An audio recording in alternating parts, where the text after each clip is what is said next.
President Monsieur le Président Charles de Gaulle once said, "How can one govern a country with 240 types of cheese?"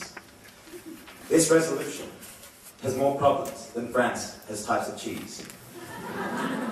Beginning with clause 1, which is illegal.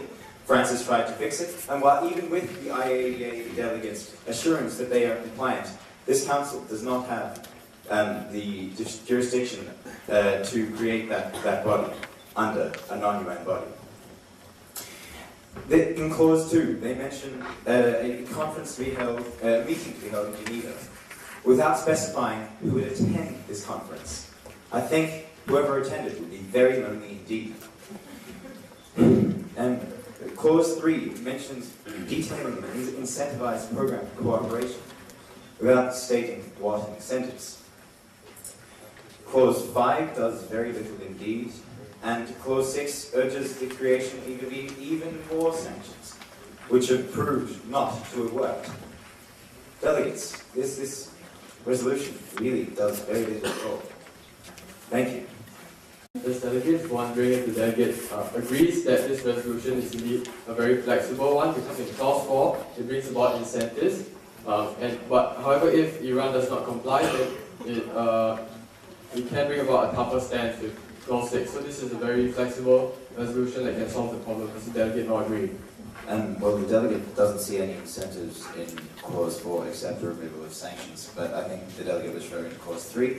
And while we understand the delegate's point, the resolution actually mentions very little about integrating Iran into the international community, which is absolutely imperative to allowing the IAEA into Iran. And as such, we don't see the resolution as very flexible at all, as we can't understand why Iran would agree to this resolution. Thank you for your speech. Even though the delegate of Somalia has to agree that in this resolution there are quite some flaws, I also want to ask the delegate of France whether he thinks he doesn't think that this resolution also contains some very good points that will help to solve this conflict in the Near East or Middle East. Well, delegate, we do concede that there are some good points. For instance, we consider clause 3 very good, except for the lack of detail about incentives. We understand that this is actually a very good attempt, but it is missing so many things and is lacking in so much detail, and as such, we can just simply not support it. But thank you very much. Thank you. And all abstaining? With 20 in favor, 72 against, and 16 abstaining, this resolution has failed. Clapping is out of order. Clapping is out of order, delegates.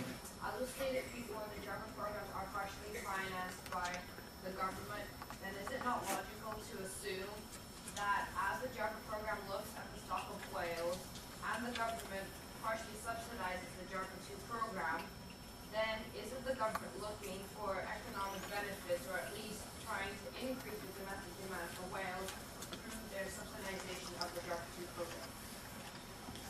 The fact that the government does subsidize the program is more because the government is concerned with the research that it conducts, and if in fact the government was looking for for economic benefits from this program, it would do so in a much larger scale, and it would not be under a scientific permit. The regulation of whaling on the advocates of Japan. It states that Japan submitted an objection to the establishment of the Southern Ocean Sanctuary. Could you please inform us what the reason for that objection was? Reasons for that objection pertain specifically to the goals of the Darpa 2 program, because Japan is the only